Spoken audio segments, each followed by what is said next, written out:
Hello and welcome to this particular test 2 for Key Stage 3. So here we're going to choose the sentence that has been punctuated correctly using capitals, full stops, apostrophes, commas and question marks when necessary.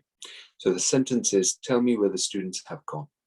So if you look at these 4 options here, let's have a look at them one by one. Let's start with option D first of all. So tell me where the students have gone. This will not be correct because the sentence starts with a small t. And let's just put an X there. Let's start with sentence C. So tell me where the students have gone.